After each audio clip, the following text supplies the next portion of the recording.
అలా వందనాలు అన్నా, నీకు వందనాలు. నీకు కూడా వందనాలు. నీకు 4-5 రోజులు చేస్తున్నా, ఈ రోజు కలిగిన ఇక్కడ. అదే నీకు సుతం వందనాలు. అలానే తుమ్మల్లా చేస్తారావు అల్లపూర్ తాలూకా అన్న, అల్లపూర్ తాలూకా మరి అయ్య మండలము, యాపదిల్ల గ్రామము. ఓకే. అక్కడ రైతు వేదిక ఓపెన్ చేసి అల్లపూర్ చివరస్తాల తుమ్మల్లా వేస్తారావు, దూపల్ కృష్ణారావు వాళ్ళు మీటింగ్ లో చెప్పారన్న. 2 లక్షల పైన వాళ్ళు కట్టండి మేము ఇస్తామని చెప్పారన్న. చెప్పిండ్రా? చెప్పండి. ఆగస్టు ఫస్ట్ అవతల చెప్పిండు. చెప్పితే మేము ఆగస్టు 20 తారీఖు లోపల కన్యా చాలా మంది 1000 మంది కట్టారన్న. ఓకే. మళ్ళా కనబడతలేడు ఇక మంత్రి? ఇంకా కనపడతలేడు కాదు, ఇక్కడ వచ్చే లేదు. ఒక మామూలు మన భూత్పూర్లో మీటింగ్ ఉన్న చెప్పినది ఆ రోజు వచ్చిన వాళ్ళు అందరూ ఆ రోజు వచ్చినారన్న. మళ్ళీ అడగాల్సింది ఫోన్ నెంబర్ లేదా నీకు? ఫోన్ నెంబర్ లేకుండా ఇప్పుడు నీ నెంబర్ ఒకటి నేను తీసుకునే ట్రై చేస్తాను కలిగిందన్న. అదే ఇప్పుడు మంత్రి చెప్పిండని కట్టినావు, నీకు పడలేదు ఇంకా ఎట్లా మరి? పడలేదు. మా భార్య పేరు 1,10,000 ఉంటే, నా పేరు 1,10,000 ఉంటే 20,000 పై అమౌంట్ కట్టినా. మళ్ళీ దాని మీద మిట్టు వడ్డీ కూడా 12,000 ఉంటాయంటే 44,000 కట్టేసిన బ్యాంక్. నీకేమనిపిస్తుంది? పడుతుంది అనిపిస్తుందా, పడదనిపిస్తుందా, కాదనిపిస్తుందా, ఎట్లా?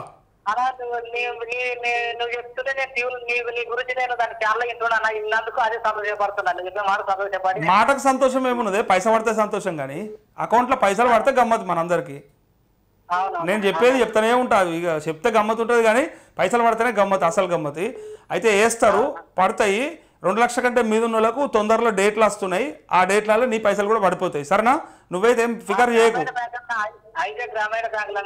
అదేనా, నువ్వేం ఫికర్ చేయకన్నా, అయిపోతుంది చూడు. సరేనా?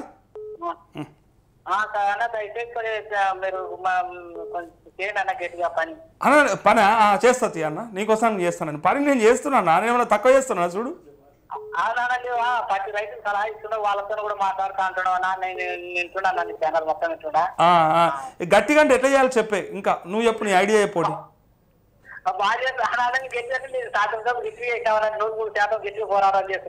చేస్తానా? ఇంకా నువ్వు అన్నావు కదా గట్టిగా చేయాలన్నా, అంటే ఇంకా ఎంత గట్టిగా చేయాలి నువ్వు చెప్పు. ఏం చేస్తే రోడ్డు మీద కూర్చుందామా, ఎట్లా పోదాం, ఏం చేద్దాం, ముఖ్యమంత్రి ఇంటి కాడ కూర్చుందామా?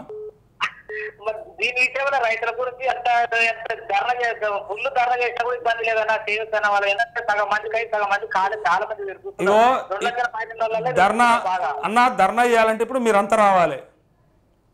రావాలంటే ఏంటిది? ఇప్పుడు కోతలు, ఇప్పుడే వడ్లు, ఇప్పుడే కాంటలు అన్నీ అవుతా ఉన్నాయి. ఇప్పుడిప్పుడే కొంతమంది అయిపోయినాయి.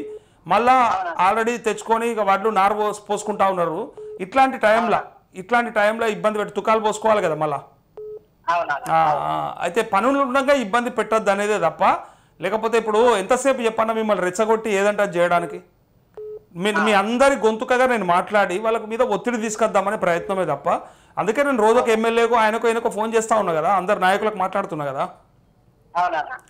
రుణమాఫీ కోసానికి ఇంకా వెయిట్ చేస్తున్నారు, పబ్లిక్ రైతులు వెయిట్ చేస్తున్నారు. మరి ఇంకా ఎప్పుడు చేస్తారని చెప్పి ఒత్తిడి తీసుకొస్తే మనకి ఇప్పుడు అసెంబ్లీ సమావేశాలు కూడా ఉన్నాయి. అంతలోపు మనం తెలుస్తుంది. అండ్ అందులో అసెంబ్లీలో కూడా ఎవరో ఏమేమి మాట్లాడతారు అన్ని చూస్తాం కదా మనం. దాన్ని బట్టి మనం వాళ్ళని ఉరికెత్తి ఇప్పుడు ఎవరి పని వాడిని ఏనిద్దాం గట్లా. ఎమ్మెల్యే రేపు అసెంబ్లీలో గట్టిగా మాట్లాడాలి, ఆయనతో మనం మాట్లాడి చేపిద్దాం గట్లా.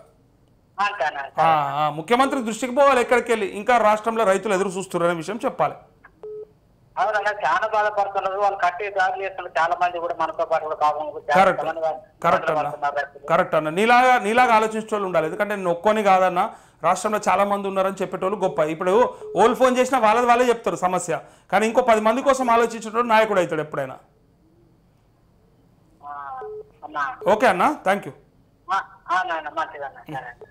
ఓకే.